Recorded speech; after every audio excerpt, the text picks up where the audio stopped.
سبيل الدموع سبيل مريح تنهدى يا صاحي كي تستريح. Dalam perbahasan ilmu tauhid, 3 perkara dibahaskan. Yang pertama adalah ilahiyat. Yang kedua nabawiyat. Yang ketiga sam'iyat. 3 perkara. Yang pertama ilahiyat. Apa maksud ilahiyat? Iaitu masalah-masalah yang dibahaskan berkaitan dengan ilah, ketuhanan. Teologi. Yang kedua nabawiyat. Masalah-masalah yang dibahaskan yang berkaitan dengan para anbiya. Dan yang ketiga sam'iyat. Sam'iyat adalah masalah-masalah yang hukum hakamnya ataupun masail-masailnya, isi-isinya tidak mungkin diperolehi melalui jalan akal, melainkan dia hanya diperolehi melalui jalan sama'. Itu dipanggil dalam ilmu tauhid sam'iyat. Maka bila kita belajar ilmu tauhid, maka perbahasan kita perlulah merangkumi ketiga-tiga mabahis tersebut. Saya ulang lagi sekali. Pertama ilahiyat, yang kedua nabawiyat, dan yang ketiga sam'iyat. Dalam susunan perbahasan, dimulakan dahulu perbahasan berkaitan dengan ilahiyat. Sebab apa? Sebabnya sudah tentu kerana perbahasan berkaitan dengan ketuhanan adalah perbahasan yang utama. Dia seumpama induk kepada masalah akidah. Dan yang selainnya daripada itu adalah cabang-cabang daripada masalah induk tersebut.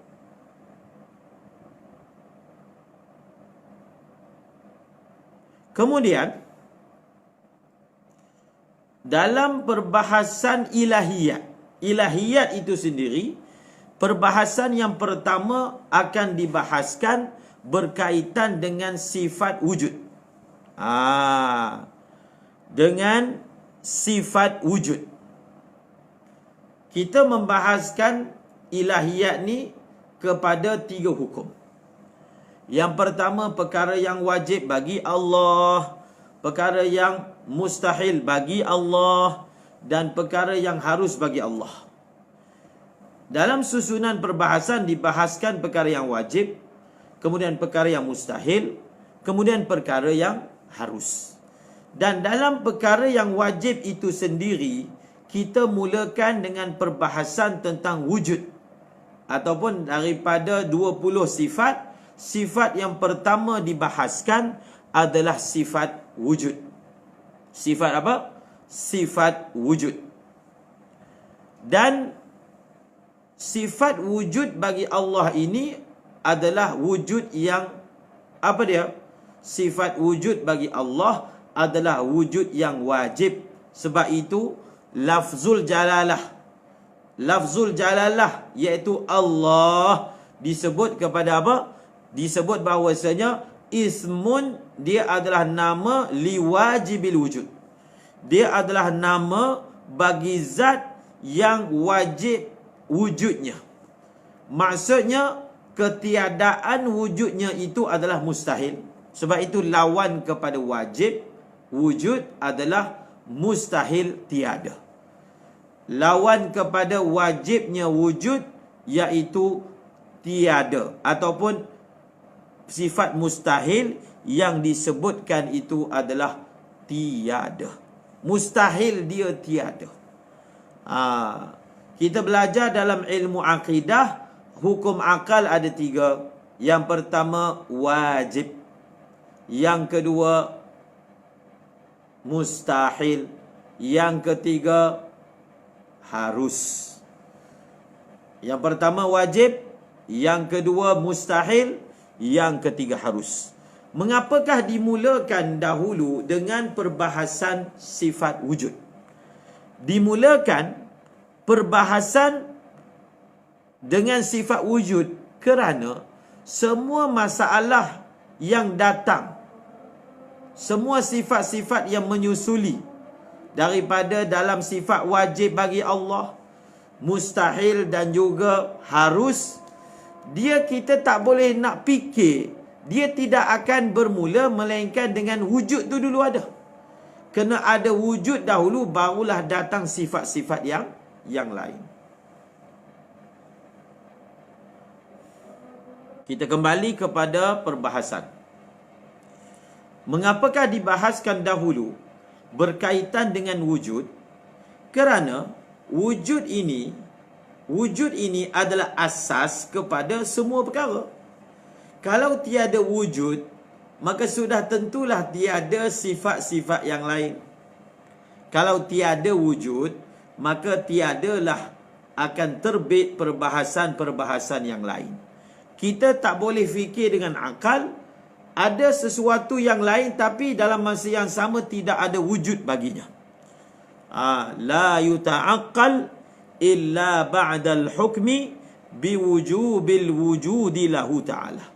Tidak akan boleh difikiri segala perbahasan-perbahasan yang lain, melainkan pertama sekali perlu mengisbatkan wajibnya wujud bagi Allah Subhanahu wa ta'ala. Apakah yang dimaksudkan bahawasanya zat Allah Subhanahu wa ta'ala itu adalah wajib wujud? Maksudnya adalah annahu la yajuzu alaihi al-adamu. Annahu la yajuzu alaihi al-adamu fala yaqbalu al-adama la azalan wala abadan. Yang dimaksudkan dengan wajib wujud bahawasanya tidak harus segi akal ataupun mustahil segi akal. Zat ini menerima tiada. Zat ini menerima tiada. Apa maksud zat ini menerima tiada? Sama ada menerima tiada pada sebelum wujudnya, ataupun menerima tiada pada selepas wujudnya. Kalau menerima tiada sebelum wujudnya, itu dipanggil baharu. Kalau menerima tiada selepas wujudnya, itu dipanggil fanin, binasa. Sebab itu disebut sifat salbiyah, qidam dan juga baqa. Qidam dan juga baqa. Qidam dan juga baqa ini adalah pengukuh bagi kenyataan dia adalah zat yang wajib wujudnya. Bila disebut wajib wujudnya, tidak didahului oleh tiada dan tidak didatangi oleh tiada. Tidak didahului oleh tiada maksudnya dia adalah zat yang qadim. Dia adalah zat yang azali. Tidak didatangi oleh tiada maksudnya dia adalah zat yang bersifat baqa. Dia adalah zat yang bersifat baqi. Ataupun dalam bahasa Al-Qurannya, dia adalah yang awal, dialah yang awal, tiada yang awal sebelumnya, dan dialah yang akhir, tiada yang akhir selepasnya. Huwal awwalu wal akhiru wal zahiru wal batin. Apakah dalil bahawasanya wajib wujud bagi Allah Subhanahu wa ta'ala? Dalil wujudnya Allah satu perkara. Dalil wajibnya wujud Allah satu perkara yang lain. Sifat yang pertama wujud. Sifat yang pertama wujud. Sifat yang kedua qidam. Qidam itu menunjukkan bahawasanya wujudnya itu tidak didahului oleh tiada. Oleh kerana itu, ulama menyatakan bahawasanya di dalam Al-Quran tidak dibahaskan tentang wujudnya Tuhan. Tidak dibahaskan. Tetapi wujudnya Tuhan, apa yang berlaku bagi manusia ini, mereka tersalah memilih Tuhan. Mereka tersalah memilih Tuhan, tetapi Al-Quran datang untuk bagi tahu Tuhan kamu siapa. Mereka semua ni beriktikad Tuhan tu mesti ada. Ada orang yang mana dia iktikad dialah yang Tuhan. Ada orang iktikad matahari itu Tuhan. Ada yang iktikad batu itu Tuhan. Ada yang iktikad manusia itu Tuhan. Semua ini menunjukkan dalam semua agama mereka mengakui adanya Tuhan, super power. Datangnya para nabi mengajak manusia, menerangkan manusia siapakah Tuhan sebenar. Siapakah Tuhan sebenar, siapakah yang bukan Tuhan. Siapakah Tuhan yang sebenar, dan kamu jangan menyengutukan dia dengan selain daripadanya. Maka walaupun ada golongan mulhid yang tidak mengakui kewujudan Tuhan, tetapi secara tidak langsung sebenarnya dia bertentangan dengan fitrah yang ada di dalam hati dan sanubarinya. Maka apakah dalil bahawasanya zat Allah Subhanahu wa taala itu wajib wujudnya? Zat Allah taala itu wajib wujudnya. Bagaimanakah ulama ilmu kalam mendatangkan dalil? Bagaimana ulama ilmu kalam mendatangkan dalil atas wajibnya wujud bagi Allah Subhanahu wa taala? Maka kamu kata Allah yajibu. Kamu kata Allah yajibu iftiqarul alami ilaihi. Wa kullu man wajaba iftiqarul alami ilaihi fahuwa wajibul wujud. Yuntiju Allahu wajibul wujud. Dia punya dalil dia bagaimana? Dalilnya yang pertama, Allah adalah zat yang alam perlu kepadanya. Dan semua zat yang alam perlu kepadanya, maka dia adalah wajib wujudnya.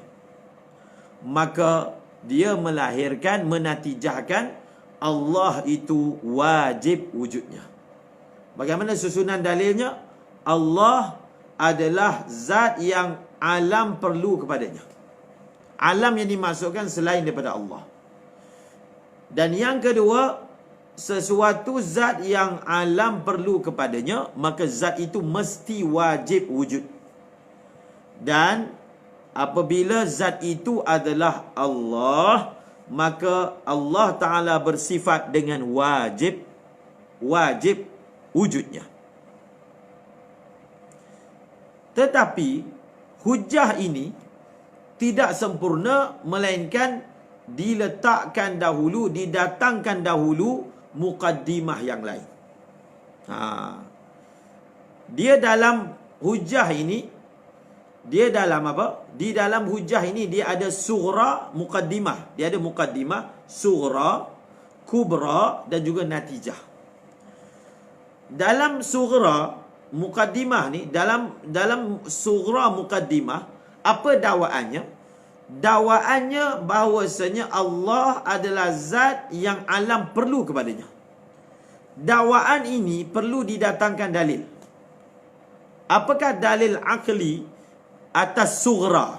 Apakah dalil akli atas sughra ini? Maka dalil akli atas sughra ini adalah dalil yang mengisbatkan bahawasanya alam ini perlu kepada Allah. Apakah dalilnya? Dalilnya adalah alam ini adalah baharu. Alam adalah baharu. Setiap yang baharu, dia perlu kepada yang membaharukannya. Dia perlu kepada yang membaharukannya. Setiap yang baharu, dia mesti memerlukan kepada yang membaharukannya. Dan dalil kubra dia apa? Dalil kubranya adalah, kubra itu apa? Setiap yang alam perlu kepadanya, dia mesti wajib wujud. Jadi apakah dalil bagi kenyataan ini? Dalil kenyataan ini adalah kalaulah dia itu tidak wajib wujud, maka wujudnya itu adalah harus. Dan kalaulah wujudnya itu adalah harus, maka dia perlu kepada yang mengadakannya. Kemudian yang mengadakannya pula wujudnya pun harus, perlu kepada yang mengadakannya. Yang mengadakan kepada yang mengada itu pun perlu kepada yang mengadakannya. Maka kalaulah dia kembali kepada yang pertama dengan mubasyarah ataupun dengan wasitah, maka dia dipanggil daur. Dia panggil daur. Tetapi kalaulah pembaharu itu daripada satu ke satu sehingga kepada yang tiada kesudahan baginya, maka dia dipanggil tasalsul. Maka daur dan tasalsul ini, kedua-duanya adalah perkara yang mustahil segi akal. Maka perkara yang membawa kepada apa? Kepada perkara yang mustahil adalah perkara yang mustahil. Maka mustahillah Allah Subhanahu wa taala itu wujudnya tidak wajib. Jadi ini penghujahan berdasarkan dalil akal. Jadi saya susun balik. Sekarang ini dalam menghujahkan bahawasanya Allah Subhanahu wa taala itu adalah zat yang mana wujudnya itu adalah wajib. Wujudnya itu adalah wajib. Dan apa maksud wujudnya itu adalah wajib? Wujudnya itu tidak didahului oleh tiada. Bila sesuatu wujudnya itu tidak didahului oleh tiada, maka maknanya dia tidak ada murajjih ataupun dia tidak ada muhdith. Murajjih itu maksudnya yang telah tarjihkan, keluarkan dia daripada adam kepada maujud. Itu dipanggil murajjih, mukhassis. Dan muhdis sama juga, dia yang mengadakannya setelah tiada. Mengapakah kita kata zat Allah Subhanahu wa taala itu wujudnya itu adalah wujud yang wajib? Maka dibawa dua dalil akal, dua dalil yang besar. Yang pertama apa? Zat Allah Subhanahu wa taala adalah zat yang mana alam perlu kepadanya. Dan semua zat yang alam perlu kepadanya, maka dia itu mestilah wajib wujud. Dia tak boleh zat itu alam perlu kepadanya tetapi wujudnya itu tidak wajib. Tidak boleh. Kenapa? Kenapa kita kata bahawasanya alam ini dia perlu kepada Allah? Maksudnya alam yang baharu ini dia perlu kepada yang menciptakannya. Kenapa? Kerana maka disebut di sini dalil bahawasanya yang telah lalu alam itu adalah berubah-ubah. Dan semua yang berubah-ubah itu baharu, maka alam itu baharu.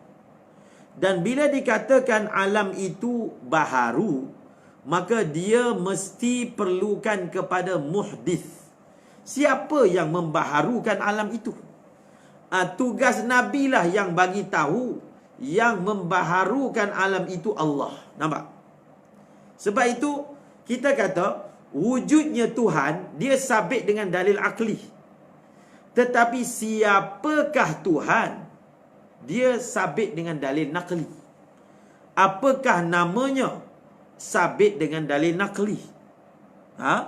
Sabit dengan dalil nakli. Perlunya Tuhan, perlunya pencipta itu sabit dengan dalil akli. Tetapi siapakah pencipta itu? Maka sabit dengan dalil nakli. Sebab itu dalam dalil nakli kita nak sabitkan bahawasanya alam ini dia perlu kepada muhdis yang membaharukan. kita telah buktikan bahawasanya alam ini perlu kepada yang mengadakannya. Dan yang mengadakan alam itu, dia mesti bersifat wajibul wujud. Dia mesti apa? Bersifat wajibul wujud. Dia tidak boleh bersifat jaizul wujud. Sebab apa? Sebab apa inilah yang dipanggil apa? Yang dipanggil kita menggunakan hujah. Yang mana kita kata kalaulah, dia punya hujah ringkas dia, kalaulah kita tidak kata bahawasanya yang mencipta alam itu sifatnya bukan wajibul wujud, maka kita kena terima daur dan tasalsul. Daur ataupun tasalsul.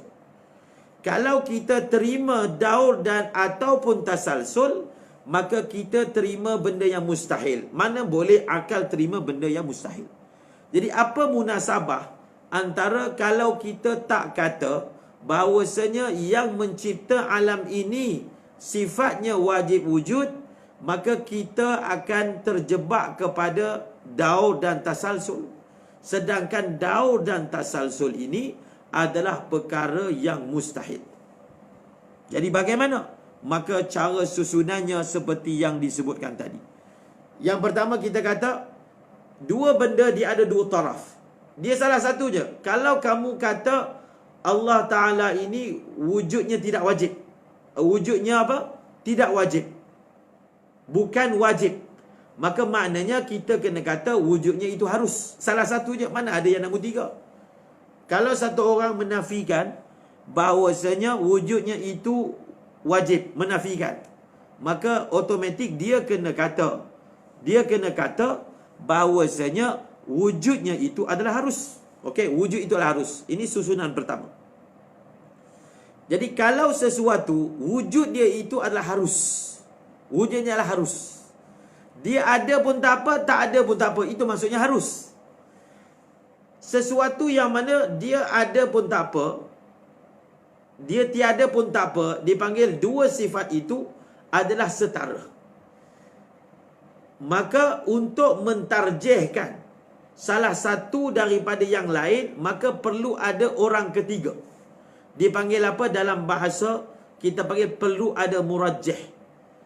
Perlu ada murajjih. Murajjih itulah yang telah pilih. Benda ini saya pilih untuk dia ada. Saya pilih untuk dia ada. Maka yang memilih untuk sesuatu itu yang mungkin ada ataupun tiada, maka yang memilih itu adalah dipanggil murajjih. Dia juga dipanggil mukhassis. Kita juga boleh panggil dia muhdis.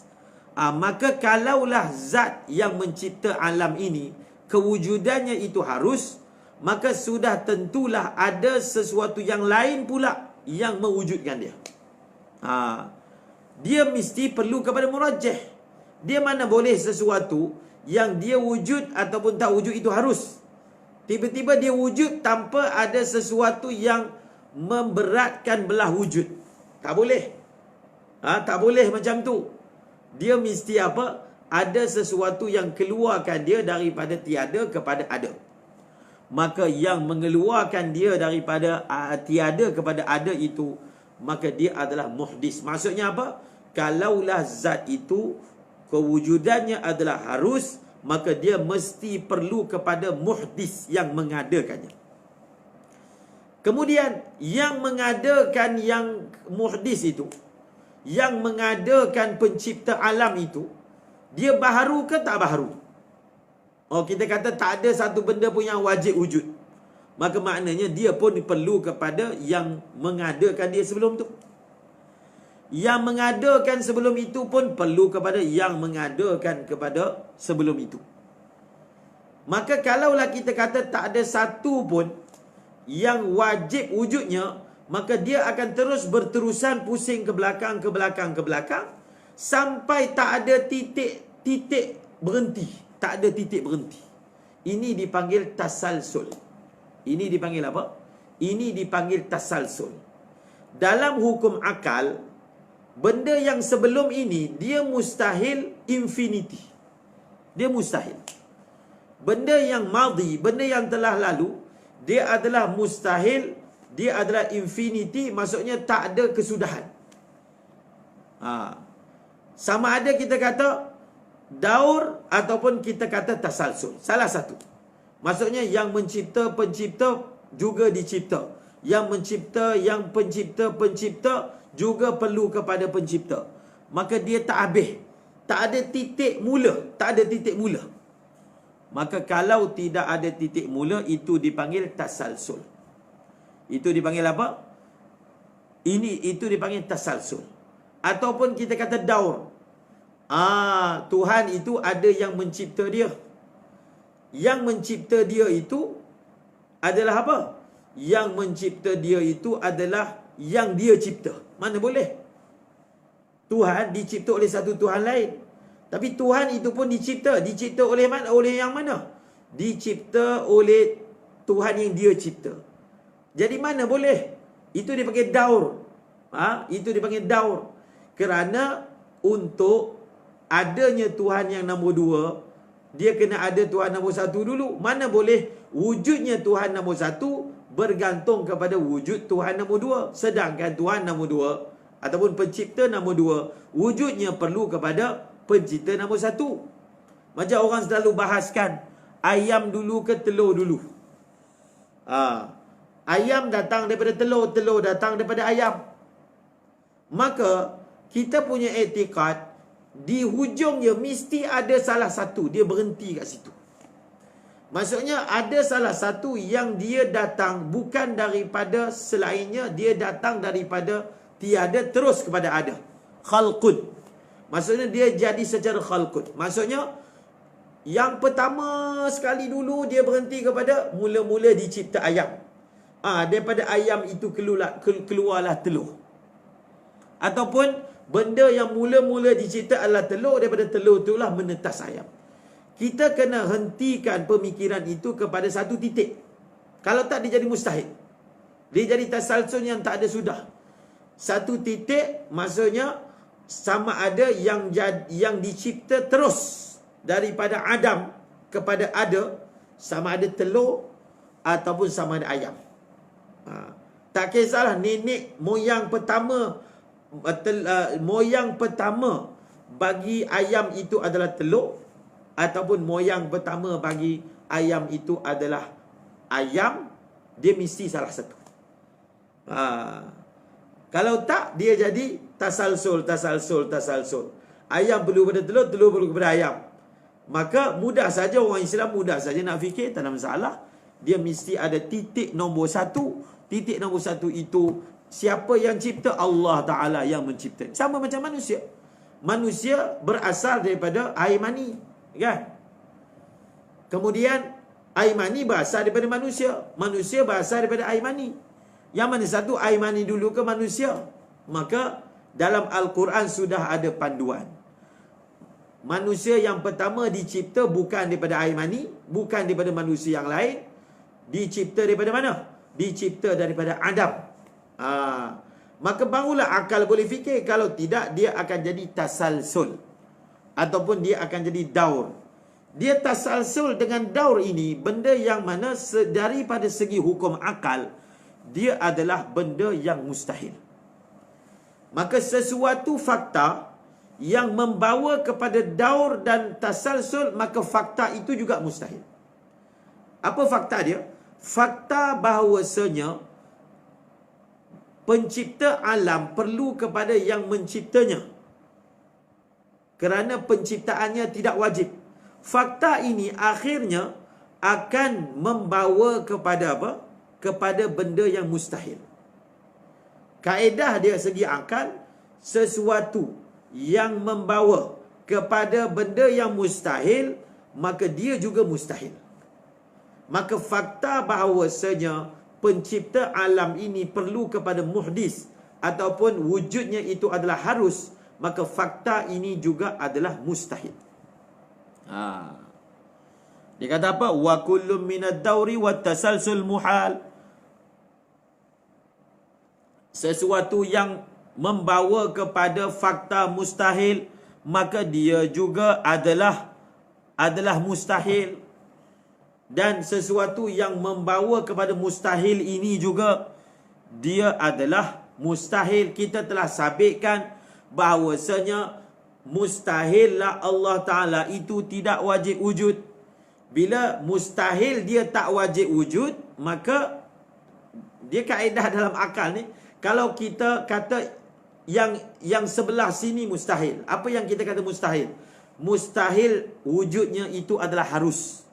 Bila kita telah sabitkan mustahil wujudnya itu adalah harus, maka automatik kita kena terima bahawasanya wujudnya itu adalah wajib. Kalau satu orang tu dia kata wujudnya Allah itu harus pun tidak, mustahil pun tidak, maka daripada segi hukum akal dipanggil ijtima'ud diddaini fi mahallin wahidin muhal. Mana boleh pada satu benda berkumpul padanya dua benda yang bertentangan. Mana boleh? Dialah bergerak, dialah tak bergerak. Mana boleh? Dalam satu masa. Yang dalam bahasa mantiknya dia dipanggil mani'atul khulu. Sesuatu itu sama ada dia bersifat dengan harusnya wujud ataupun dia bersifat dengan wajibnya wujud. Harus ataupun wajib. Kalau kita dah isbatkan bahawasanya wujudnya itu bukan harus, dia bukan harus, ada pun tak apa, tak ada pun tak apa, maka automatik kita kena isbatkan bahawasanya wujudnya itu adalah wajib. Kalau satu orang tu dia kata tidak, wujud pun tidak harus, wujud pun tidak wajib, dia mengisbatkan, maka orang ini dipanggil mu'anid, inad sahaja. Dia panggil apa? Inad sahaja. Apabila kita telah sabitkan mustahil dia itu harusnya wujud, maka kita kena kata yang mencipta alam ini adalah wujudnya wajib. Maka sabitlah bahawasanya pencipta alam ini wujudnya wajib. Siapakah yang mencipta alam? Namanya siapa? Huwallah. Maka Nabi bagi tahu dialah namanya Allah. Qul ud'ullaha aw ud'ur rahman. Kamu serulah nama dia Allah, kamu serulah nama dia Ar-Rahman. Nama dia Allah. Sebab itu Allah Ta'ala memperkenalkan dirinya dengan dirinya. Rasul datang untuk perkenalkan siapakah pencipta. Siapakah pencipta. Kalaulah tiadanya Rasul, maka manusia tidak boleh tahu siapakah penciptanya. Dan kalaulah tiada Rasul, manusia tidak tahu bagaimana menyembah pencipta. Maka Nabi-Nabi datang mentakyinkan zat itu siapa? Mentakyinkan zat yang mencipta itu. Mentakyinkan zat yang mencipta itu. Maka apakah yang dimaksudkan dengan daur? Daur ini senang saja. Tawaqqufu syai'i ala ma tawaqqafa alaihi, imma bimartabatin au aksara. Dia daur ini adalah sesuatu bergantung kepada sesuatu itu bergantung kepada dia. Maksudnya A bergantung kepada kewujudannya kepada B, yang B itu kewujudannya bergantung kepada A. Mana boleh? A dia nak wujud perlu kepada B, yang B nak wujud perlu kepada dia. Dia mesti salah satu wujud dulu. Mesti, mana boleh dua benda yang saling memerlukan dalam wujud. Tak boleh. Dia mesti ada satu yang wujud secara tersendiri atau diwujudkan oleh sesuatu sebelumnya. Barulah yang ini kita kata ini datang daripada ini. Ini datang daripada sebelumnya. Ini datang kepada sebelumnya. Tetapi kalau kita kata dia datang, dia perlu kepada sebelumnya, dia sampai kepada tasalsul. Maka kalau dia sampai kepada tasalsul ini pun dipanggil muhal. Dia dipanggil muhal. kalaulah mengapakah daur ini adalah mustahil, perkara itu tak perlu panjang sangat nak buktikan segi akal. Segi akal nak membuktikan daur ini mustahil, kita tak perlu hujah yang panjang. Kita bagi contoh sahaja, maka kita sudah nampak kemustahilan proses yang dipanggil daur. Kemustahilan proses yang dipanggil daur. Tetapi apakah dalil bahawasanya tasalsul ni mustahil? Maka hujah untuk membuktikan bahawasanya tasalsul itu adalah benda yang mustahil, maka hujah itu, burhan itu dipanggil apa? Burhanut tatbiq. Burhan itu dia dipanggil burhanut tatbiq. Burhanut tatbiq. Burhanut tatbiq ini adalah kaedah pendalilan yang bukan hanya dipersetujui oleh ulama-ulama mutakallimin. Bila kita sebut ulama-ulama mutakallimin, maksudnya orang Islam lah, daripada kalangan ahli kalam. Tetapi ahli-ahli falsafah, maksudnya orang yang mana tidak beriman dengan syariat, dia juga mengakui penghujahan menggunakan burhanut tatbiq adalah penghujahan yang mana boleh membatalkan tasalsul. Sebab ada yang mengatakan bahawasanya tasalsul ini bukanlah benda yang mustahil. Maka dibawa burhanut tatbiq untuk membatalkan tasalsul daripada segi akal. Maksudnya, apakah dalil bahawasanya tasalsul itu mustahil? Apakah dalil? Macam contohnya Dr. Said Faudah telah menulis kitab. Untuk membuktikan adalah mustahil qiyamul hawadis, sesuatu yang baharu itu berada pada zat Allah.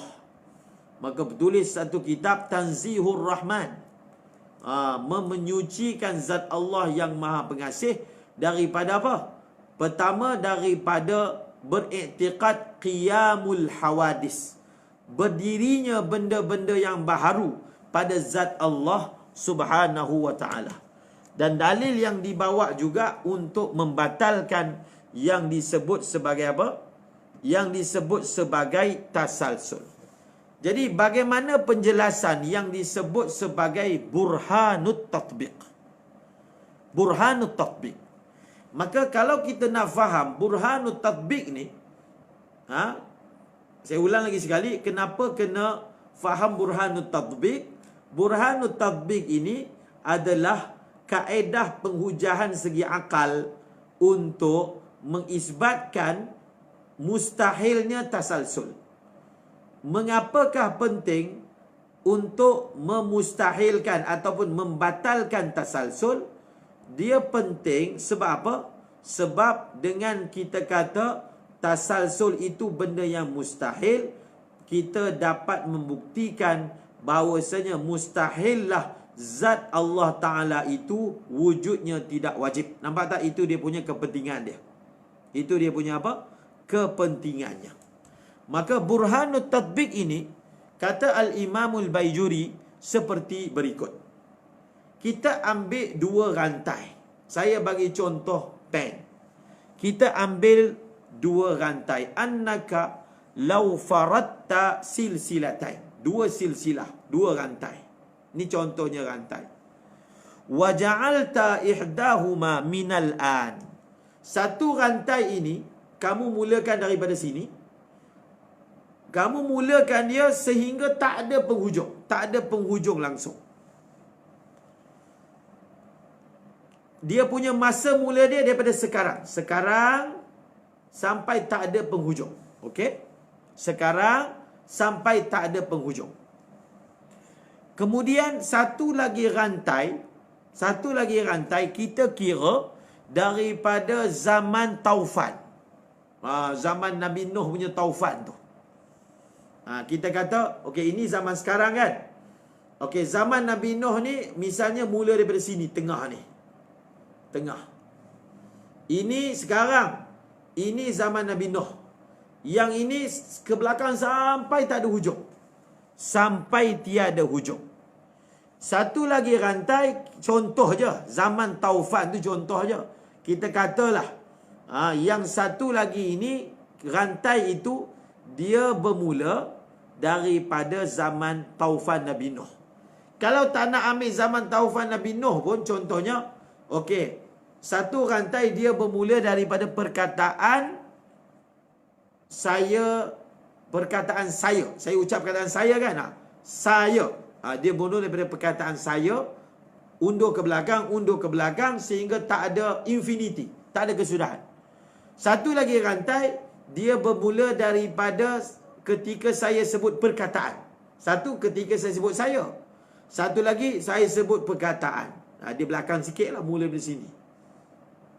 Beza dia 1 sentimeter. Contoh kan? Beza dia. Maka yang ini lagi awal, yang ini kemudian. Betul tak? Sebab saya sebut perkataan dulu, baru saya sebut saya. Maka saya ni kemudian, perkataan tu lebih awal. Sekarang lebih kemudian, zaman Taufan itu lebih awal. Kemudian, kita andaikannya rantai itu panjang ke belakang sampai ke tahap yang tiada kesudahan baginya. Kesudahan baginya. Wa tabbaqta bainahuma bi an qabalta baina afradihima min awwalihima. Fakullama tarahta min al-aniyah wahidan tarahta fi muqabalatihi min at-tufaniyati wahidan wa hakadha fala yakhlu imma an yafrugha ma'an fayakunu kullum minhuma ma la nihayah wa huwa khilaful fardi wa illam yafrugha lazima musawatun naqisi lil kamil wa huwa batilun wa in faragatit tufaniyah dunal aniyah kanatit tufaniyah mutanahiyah wal aniyah aydan kadzalika li'annaha innama zadat 'ala tufaniyah biqadri mutanahin wa huwa min at-tufani ila al-an wa min al-ma'lum anna az-zaida 'ala shay'in mutanahin biqadri mutanahin yakunu mutanahiyan bid-darurah. Jadi burhanut tatbiq ini, jadi setelah itu, setelah kita andaikan seperti ini dia undur ke belakang sehingga tiada nihayah baginya, dan yang ini kita undur ke belakang sehingga tiada nihayah baginya. Dan kamu tatbikkan antara keduanya. Contohnya, okey, satu rantai sini dengan satu rantai sini kita tolak. Daripada awal, sini ini satu. Satu buang sini satu. Satu buang sini, buang sini satu. Maka setiap daripada satu yang kita tolak juga daripada rantai yang lain. Contohnya, kalau saya tolak, dia tolak secara silang macam ni. Sini, silang. Kalau saya ambil sini, saya ambil sini. Maksudnya sini kurang, sini pun kurang. Maka setiap kali kamu ambil daripada rantai yang zaman sekarang, mula sekarang, maka kamu buang juga yang bertentangan dengannya daripada zaman Taufan. Buang. Satu lawan satu. Maka kalaulah kita buat seperti itu, satu hari nanti dia akan habis. Misalnya dia habis serentak. Kita kata kita buang secara sama banyak, maka dia akan habis serentak. Kalau dia habis serentak, maka dia adalah bertentangan dengan contoh yang kita bahagikan. Sebab satu rantai lagi panjang daripada satu rantai yang lain. Bila satu rantai lebih panjang daripada satu rantai yang lain, maka dia kalau dibuang secara sama banyak, maka dia tidak boleh habis secara serentak. Dia tidak boleh habis secara serentak. Ini penghujahan ni bukan untuk orang Islam. Kalau ada orang ateis ke, orang tak percaya Tuhan ni, kita nak berhujah daripada segi ilmu matematik, ilmu akal. Ilmu akal. Jadi kena faham, nanti kata apa ni hujah, mudah je Quran. Memang Quran. Kita sedang berhujah segi akal. Untuk orang yang dia ni beriman dengan akal. Dia beriman dengan akal. Jadi kalau kamu bawa Quran, dia tak terima, kan? Kamu bawa hadis, dia tak terima, meh sini. Kamu tak percaya sangat wujudnya Tuhan, ataupun kamu kata Tuhan ini tiada kesudahan baginya, maka ini hujahnya. Jadi perkara ini perlu jelas. Kalau tak jelas, dia jadi mengiktirad bukan pada tempat dia. Iktirad kena ada pada tempat dia, kan? Betul iktirad itu kalau orang ni kata kita ni hujah semata-mata pakai akal. Tak. Orang Islam, apa yang disebut oleh Allah, ada Rasul, dia beriman, walaupun benda tu dia tak faham, dia tetap beriman, itulah orang Islam. Tapi ini penghujahan segi akal, untuk nak bagi tahunya akal ini ada benda yang walaupun orang bukan Islam tak nampak, tapi kita boleh buktikan dengan akal. Apatah lagi penghujahan ini untuk mengisbatkan sifat azalinya bagi pencipta, iaitu Allah Subhanahu Wa Taala. Jadi kalaulah kita andaikan kita ambil satu, kita buang satu, kita ambil satu, kita buang satu, dan dia akan habis. Contohnya kita kata dia akan habis serentak. So kalau dia habis serentak, maka apa? Maka dia bertentangan dengan contoh yang kita andaikan. Sebab kita kata contohnya ada satu rantai yang ini lebih lewat, lebih panjang daripada satu yang lain, dan dia tidak boleh habis secara serentak. Dan kalaulah dia tidak habis, maka dia akan jadi apa? Dia akan jadi rantai yang kurang ini, dia akan sama dengan rantai yang panjang. Dan kalaulah kita kata yang zaman tufan ni, yang rantai pendek ni dia habis, tetapi rantai yang panjang ni, fa in faragatit tufaniyah dunal aniyah. Kalau rantai yang pendek ini, yang dipanggil tufan, dia habis, tapi rantai yang atas ini tidak habis. Maka maknanya rantai ini, dia ini ada penghujungnya. Dan yang satu lagi apa? Yang satu lagi sepatutnya dia juga ada penghujungnya. Sebab apa? Rantai yang panjang ini dia hanya panjang melebihi sekadar melebihi. Kalau macam ni, dia lebih panjang seperti ini. Jadi kalau ini habis, maka ini kalau ditarik lagi, dia juga akan habis. Dia juga akan habis ke belakang. Sebab dia hanya panjang lebih daripada apa yang berbaki daripada rantai yang bawah tersebut.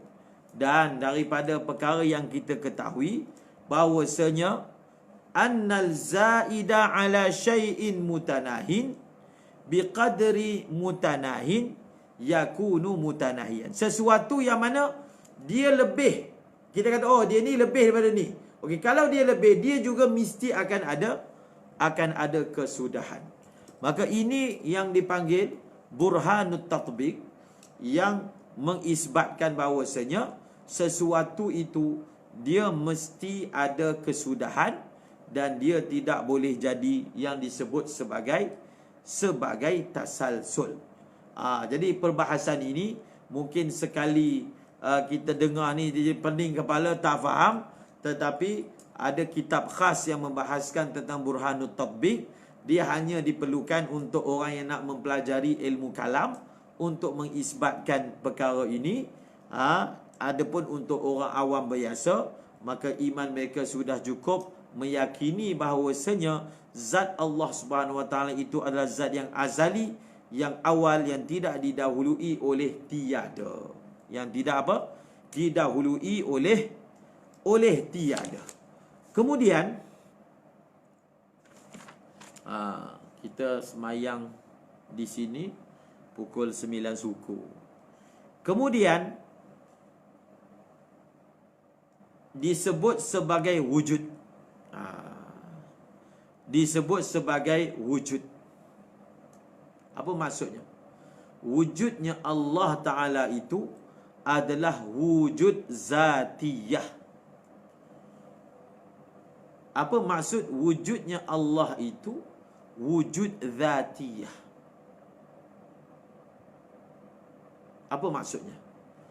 Maksud wujudnya Allah itu adalah wujud zatiyah. Maksudnya tiada sesuatu selain daripada Allah yang memberi kesan pada wujudnya. Dalam bahasa kita, kita kata wujudnya itu adalah wujud yang bukan dikeranakan oleh kerana lain. Wujudnya itu bukan dikeranakan kerana lain. Itu yang dimaksudkan dengan wujud zatiyah. Tetapi bukanlah maksud wujud zatiyah itu zat Allah Ta'ala dia mencipta dirinya sendiri. Bukan. Kita juga tidak mengatakan wujudnya Allah itu jadi sendiri. Pun bukan bahasanya macam tu. Bukan bahasanya jadi sendiri. Bila kita sebut jadi sendiri, dalam otak kita masih ada tasawurkan kewujudan selepas tiada. Sebab tu perkataan jadi sendiri itu tak betul. Bila ulama kata wujudnya itu adalah wujud zati, maksudnya adalah dia bukan dikeranakan oleh sesuatu selain dia. Kewujudan dia itu bukan kesan daripada sesuatu yang lain. Itu yang dimaksudkan. Itu yang dimaksudkan dengan wujudnya zati. Okey, kalau ada sesuatu yang wujudnya zati, maka sudah tentu lawan dia ada sesuatu yang wujudnya ghairu zati. Apakah contoh sesuatu yang wujudnya ghairu zati? Dia seperti wujudnya kita dengan perbuatan Allah Subhanahu wa ta'ala. Dengan Allah Subhanahu wa ta'ala.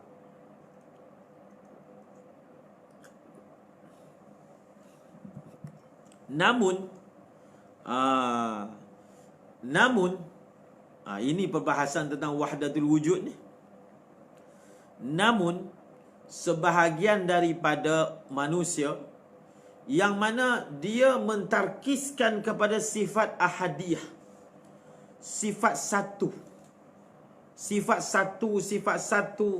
dia sentiasa muraqabah, sentiasa mengistihdarkan, sentiasa memikirkan, bertajalli sifat ahadiyah, sifat satu, sehingga apa? Sehingga dia panggil apa? Syuhudul wahdah fil kathrah. Walaupun depan mata dia ada banyak benda, tapi yang dia nampak wujud tu satu sahaja. Bagi dia, selain daripada Allah, walaupun wujud, dia tidak layak dipanggil wujud. Secara zauq, dia tidak layak dipanggil wujud. Kerana apakah sesuatu yang mana wujudnya ini bergantung kepada yang lain, dan bila-bila masa dia boleh tiada, maka benda ini tidak layak dipanggil wujud. Itu dipanggil apa? Dipanggil dia melihat. Oleh kerana depan matanya hanya melihat satu, iaitu ahadiyah Allah, maka dia tak nampak wujud yang lain. Dia tak nampak wujud yang lain. Tetapi kata Imam Baijuri, ada orang yang mana tenggelam, tenggelam dalam syuhud kepada ahadiyah. Dia tenggelam sehingga ada perkataan yang keluar daripada mulut dia yang menggambarkan seolah-olah ittihad dan juga hulul. Oleh kerana dia nampak satu sahaja, dia keluar daripada perkataan dia, keluar daripada mulut dia, perkara-perkara yang seolah-olahnya dia beriktikad. Dia beriktikad bahawasanya Allah bersatu dengan selain Allah. Allah bersatu dengan selain Allah. Ataupun Allah masuk dalam selain daripadanya yang dipanggil hulul. Seperti mana katanya Hallaj anallah. Seperti mana kata sebahagian awliya ma fil jubbati illallah. Perkataan ini segi syaraknya kita tak boleh nak sebut. Tak boleh. Tak boleh perkataan anallah. Perkataan ini segi hukum syariat kita tak boleh sebut. Bahkan siapa sebut, segi hukumnya, segi fuqahanya, segi hukum fiqahnya, kita kata dia ni kafir. Siapa sebut anallah. Sebab hukum ni dia tak tengok batin. Dia tak hukum pakai zauq. Hukum kita pakai apa yang dia cakap. Jadi bila dia cakap anallah, maka zahir perkataan dia itu, segi hukumnya, maka kita kena hukum dia itu adalah kafir. Sebab itulah Junaid Al-Baghdadi telah menghukum fatwa bahawasanya Al-Hallaj, Mansurul Hallaj itu dihukum bunuh. Tetapi kata Al-Imam Al-Bajuri, namun ada sebahagian orang dia sebut perkataan itu, contohnya ana rabbukumul a'la, Firaun dia sebut ana rabbukumul a'la. Kita tak takwilkan. Kenapa kita tidak takwilkan perkataan dia tu? Kenapa? Kerana kita tahu sirah dia. Dia ni memang orang yang kufur. Dia memang orang kufur. Jadi perkataan orang yang kufur tidak perlu ditakwilkan. Kalau dia tak kafir dengan perkataan ni, dia kafir dengan benda lain. Sebab itu orang pelik kan. Kenapa sebahagian perkataan orang kita kata kita uzurkan, takwilkan. Kenapa tak takwilkan perkataan Firaun, ana rabbukumul a'la? Dia kaedah nak takwil ni. Sebab tu kita kata takwil ni ada kaedah. Kenapa ulama mentakwilkan perkataan-perkataan yang keluar daripada Ibn Arabi? Kerana daripada sejumlah perkataan kitab-kitab dia, 90% adalah perkataan yang soreh, yang beliau ini tauhidnya sempurna. 10% perkataannya yang menggambarkan seolah-olah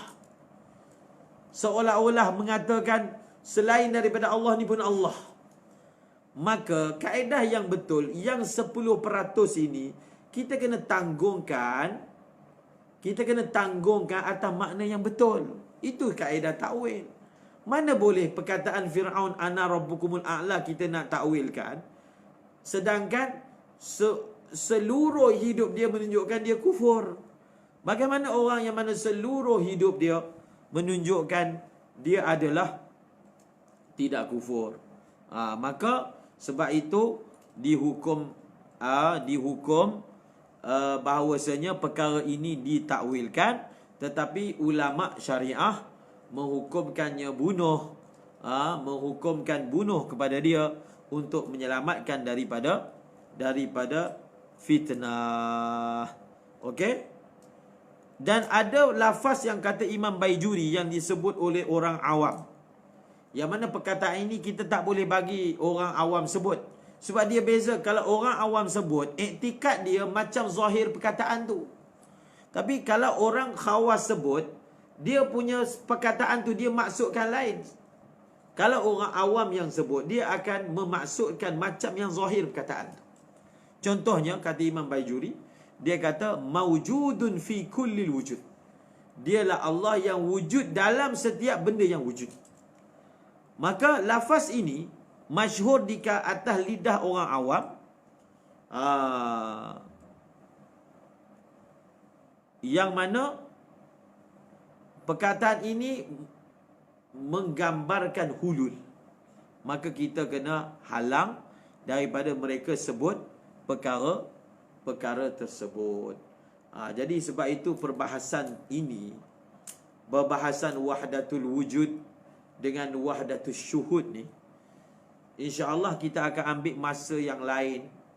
Kita nak jelaskan sampai faham semua ni mungkin kita tak mampu buat lah. Tetapi kita ingin menjelaskan dalam bentuk yang mana tidak mengkafirkan. Tidak mengkafirkan ulama-ulama yang mana zahir daripada perkataannya yang dipanggil wahdatul wujud. Kalaulah perkataan wahdatul wujud ada difahami secara salah oleh sebahagian orang dan mendatangkan kesan-kesan negatif pada kehidupan dia, ditinggalkan semayang, itu bukan masalah wahdatul wujud itu secara peribadi, tetapi masalah kepada orang itu sendiri. Kita sambung untuk الرحيب الفسيح تنحى يا حزن واهجر فؤادا توكل بجد بعزم فصيح فإني علمت